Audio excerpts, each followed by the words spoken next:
नाज़िन ٹنڈو में احساس किफ़ालत सेंटर ते औरतुनि जी रश ऐं समाजी विथी न हुअण करे कोरोना वधण जो ख़दशो ज़ाहिर कयो पियो वञे। उन हवाले सां ॾिसो था इमरान अली सोहो जी ही रिपोर्ट।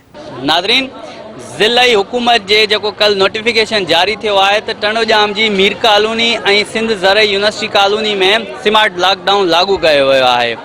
उन ई बावजूद भी जेको मीर कॉलोनी में एहसास किफ़ालत सेंटर कायम कयो वियो आहे, जिथे जेका आहे न मास्क कंहिंखे पातल आहे ऐं जेके गैर वाजिबी माण्हू आहिनि, जेके गैर मुतलिका माण्हू आहिनि उहे बि बीठल आहिनि ऐं जेको सैनिटाइज़र जो बंदोबस्तु कोन्हे, समाजी विथी बि नज़र नथी अचे।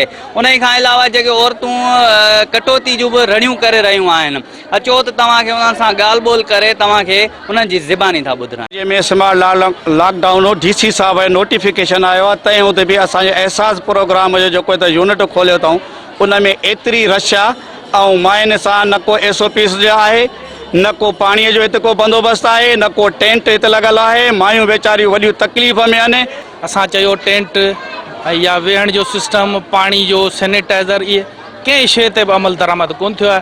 बाक़ी जेके हालतूं आहिनि उहे तव्हां ॾिसो विया, कंहिं बि क़िस्म जो SOP ते हिते अमल कोन्हे।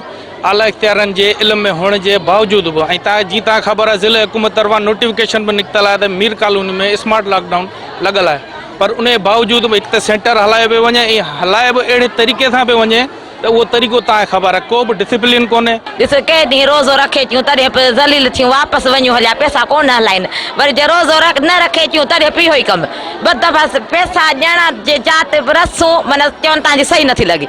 पोइ ॾिस इहो कहिड़ो भला तरीक़ो आहे हिन जे ॾियण वारो। मिली सहूलत ई है, जेको 1500 का पैसे ॾींदे ॿिया ॿिया बुढ ध्यान रोज़ साहब साहब वेंदा हुई ती ॻाल्हि ई ॿुधंदे आहिनि।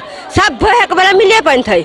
हाणे उन केर त पुॼे आख चए त मां पैसा खे निकिलो हाणे इहो सुठा कमु कई अब धिक ॾिठी धार ॾिठी छुने हाणे उही करे बि तुसां जेका बेनज़ीर पे तुसां उन तरफ पे मिले तुसां अपने प्यो दी हालत कन लेंदे भला तो गल बंद यके का जानी छोट पोवे भला जगह बीमारी बजानिया से रोजा रखा दिया से न गरीब से साना हक है जेका हक वाले को देन किसे भरे दे 1000 रुपए छांदे हुई देन असा दाया कर 8 रोजा रखे रोजा दिया न में पोट न पही।